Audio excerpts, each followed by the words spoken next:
America में green card लेना अब मुश्किल हो जाएगा। कल्पना कीजिए कि आपने अमेरिका में अपनी जिंदगी बनाने के लिए सालों कड़ी मेहनत की, पहले स्टूडेंट वीजा पर पढ़ाई की और फिर H1B वीजा पर नौकरी मिली। हर महीने टैक्स भरा, फैमिली के साथ फ्यूचर की योजना बनाई और अब बस एक ही सपना है, ग्रीन कार्ड। लेकिन तभी सोशल मीडिया पर एक खबर वायरल हो जाती है। लोग कहने लगते हैं कि अमेरिका अब पब्लिक चार्ज रूल को फिर से सख्ती से लागू करने जा रहा है। कोई कहता है कि अगर आपने कभी गवर्नमेंट बेनिफिट्स का इस्तेमाल किया है तो ग्रीन कार्ड मुश्किल हो सकता है। तो कोई दावा करता है कि कम इनकम वाले लोगों के लिए परमानेंट रेसिडेंसी यानी पीआर का रास्ता लगभग बंद हो जाएगा।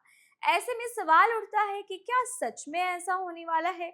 क्या लाखों इंडियंस को चिंता करनी चाहिए या फिर सोशल मीडिया पर आधी अधूरी जानकारी से बेवजह डर फैलाया जा रहा है? आज के इस वीडियो में हम पब्लिक चार्ज रूल 2026 को बिल्कुल आसान भाषा में समझेंगे, ताकि वीडियो खत्म होने तक आपके मन का हर बड़ा डर जो है वो क्लियर हो जाए और आपको आपके हर सवाल का जवाब मिल जाए। हाय, मेरा नाम है दामिनी सिंह और आप देख रहे हैं एनबीटी टेक एड। सबसे पहले ये समझ लीजिए कि पब्लिक चार्ज रूल कोई नया कानून नहीं है, बल्कि ये अमेरिका के इमिग्रेशन सिस्टम का एक पुराना सिद्धांत है जो कई दशकों से अलग अलग रूप में मौजूद रहा है। इसका मकसद किसी को भी गरीब या अमीर साबित करना नहीं, बल्कि ये देखना है कि ग्रीन कार्ड के लिए आवेदन करने वाला व्यक्ति फ्यूचर में अपनी बुनियादी जरूरतों के लिए पूरी तरह से सरकारी सहायता पर निर्भर रहने की संभावना रखता है या फिर नहीं। यानी सरकार ये समझने की कोशिश कर रही है कि क्या आवेदक आर्थिक रूप से अपने पैरों पर खड़ा रह सकता है। यही प्रक्रिया पब्लिक चार्ज असेसमेंट कहलाती है। लेकिन रुकिए, अगर ये नियम पहले से मौजूद है तो फिर अचानक 2026 में इसकी चर्चा क्यों हो रही है? वजह ये है कि अमेरिकी डिपार्टमेंट ऑफ होमलैंड सिक्योरिटी यानी DHS ने पब्लिक चार्ज पॉलिसी की समीक्षा और संभावित बदलावों पर काम शुरू किया है। जैसे ये खबर सामने आई, सोशल मीडिया पर तरह तरह की बातें फैलने लगी। कुछ लोगों ने ये कहना शुरू कर दिया कि ग्रीन कार्ड मिलना मुश्किल हो जाएगा, जबकि कुछ लोगों ने यहाँ तक दावा किया कि जिसने कभी कोई सरकारी बेनिफिट लिया है उसका इमिग्रेशन फ्यूचर खत्म हो सकता है। लेकिन सच्चाई इससे कई ज्यादा संतुलित है। किसी भी पॉलिसी रिव्यू का मतलब ये नहीं होता कि अगले ही दिन नियम बदल जाएंगे या लाखों लोगों को आवेदन प्रभावित हो जाएगा।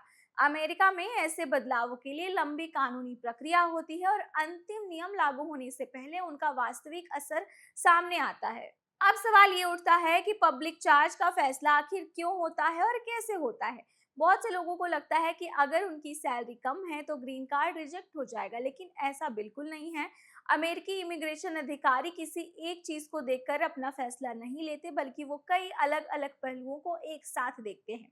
अब इसे हम एक आसान एग्जाम्पल से समझते हैं कि अगर मान लीजिए आपकी उम्र क्या है, आपकी एजुकेशन कैसी है, आपकी स्किल्स क्या है, आपकी नौकरी कितनी स्थिर है, आपकी इनकम कितनी है, आपकी फाइनेंशियल कंडीशन कैसी है और फ्यूचर में आपके खुद के खर्चे उठाने की क्षमता आपकी कितनी मजबूत है। यानी किसी एक व्यक्ति से कोई एक कारण की वजह से पब्लिक चार्ज नहीं माना जाता, पूरे मामले को एक साथ देखकर ही निर्णय लिया जाता है। अब हम आते हैं अपने उस सवाल पर जिसने सबसे ज्यादा लोगों के बीच में भ्रम बनाकर रखा है कि अगर किसी व्यक्ति ने कभी गवर्नमेंट बेनिफिट का इस्तेमाल किया हो तो उसका ग्रीन कार्ड जो है वो रुक सकता है।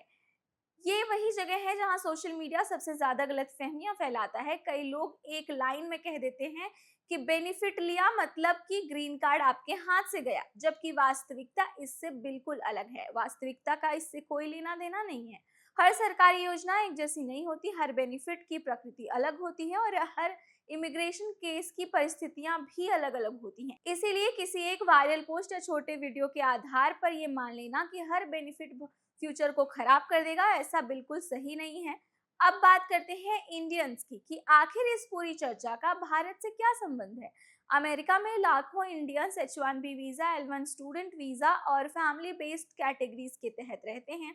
अगर आप H1B पर एक स्थिर नौकरी कर रहे हैं, नियमित टैक्स भर रहे हैं और आपकी फाइनेंशियल सिचुएशन मजबूत है और अधिकांश मामलों में पब्लिक चार्ज आपकी सबसे बड़ी चिंता नहीं है।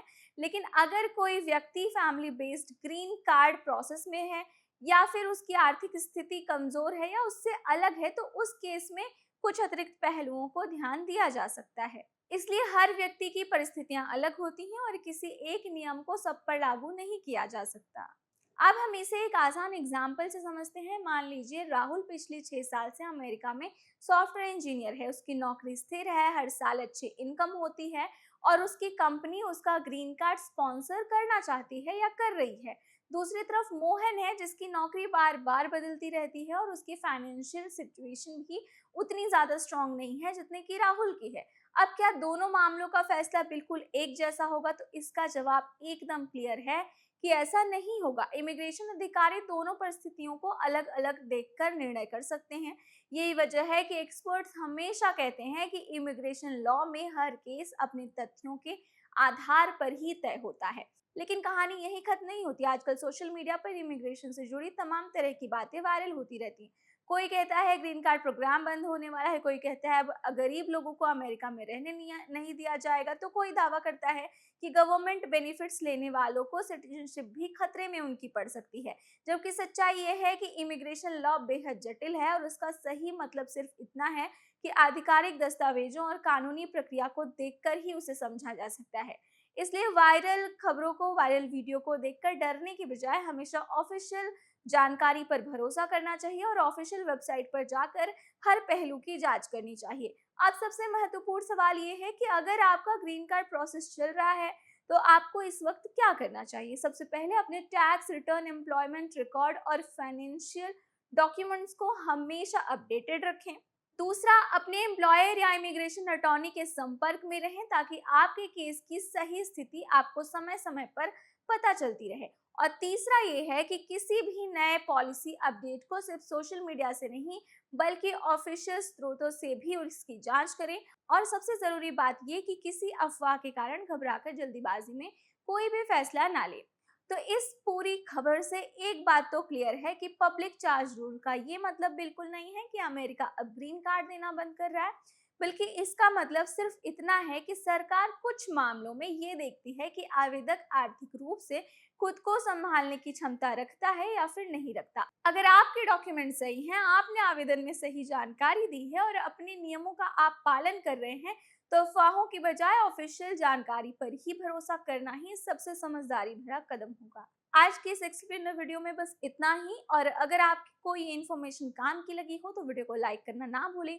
साथ ही साथ अगर आप हमारे चैनल पर नए हो तो चैनल को सब्सक्राइब करना ना भूलें।